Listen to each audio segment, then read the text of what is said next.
ನಾನು ತುಂಬ ಪ್ರಯತ್ನಪಟ್ಟೆ, ತುಂಬ ಅಂದರೆ ತುಂಬ. ಅವನ ಪ್ರಿಯಾರಿಟಿ ಲಿಸ್ಟಲ್ಲಿ ನಾನು ಯಾವತ್ತೂ ಇರಲೇ ಇಲ್ಲ. ಅವನ ಪ್ರಿಯಾರಿಟಿ ಲಿಸ್ಟಲ್ಲಿ ಇದ್ದಿದ್ದು ಅವನ ಫ್ರೆಂಡ್ಸ್, ಫ್ಯಾಮಿಲಿ, ಎಕ್ಸೆಟ್ರಾ. ಆದರೆ ನಾನು ಅವನ ಲೈಫಲ್ಲಿ ಆಪ್ಷನ್ ಆಗಿದ್ದರೂ ಪರವಾಗಿಲ್ಲ, ಒಂದು ಪುಟ್ಟ ಜಾಗದಲ್ಲಾದರೂ ಇರಬೇಕು ಅಂದ್ಕೊಂಡೆ. ಅವನಾಗೆ ಪ್ರೀತಿಸ್ತೀನಿ ಅಂತ ಬಂದಿದ್ರು, ನಿಜವಾಗ್ಲೂ ಪ್ರೀತಿಸಿದ್ದು ಮಾತ್ರ ನಾನೇ. ನನ್ನ ಫೀಲಿಂಗ್ಸ್ಗೆ ವ್ಯಾಲ್ಯೂ ಮಾಡಲಿಲ್ಲ.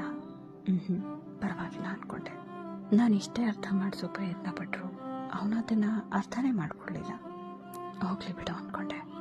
ಆದರೆ ಒಂದಿನ ನನಗೆ ರಿಯಲೈಸ್ ಆಯಿತು, ನಾನು ಇಷ್ಟೊಂದು ಬಲವಂತ ಮಾಡಿ ನನಗೆ ಮೆಸೇಜ್ ಮಾಡು, ನನಗೆ ಕಾಲ್ ಮಾಡು ಅಂತ ಅವನ ಜೀವ ತಿನ್ನೋಕ್ಕಿಂತ ಪ್ರೀತಿಲಿ ಸ್ವಾತಂತ್ರ್ಯ ತುಂಬ ಮುಖ್ಯ. ಅವನ ಸ್ವತಂತ್ರವಾಗಿರಲಿ, ನನಗೆ ನೋವಾದರೂ ಪರವಾಗಿಲ್ಲ. ನಾನು ಸಾಯೋ ತನಕ ಅವನ ಪ್ರೀತಿಸೋದಂತೂ ಬಿಡಲ್ಲ. ಆದರೆ ನನ್ನ ಪ್ರೀತಿ ಅವನಿಗೆ ಉಸಿರು ಕಟ್ಟಿಸ್ಬಾರ್ದು.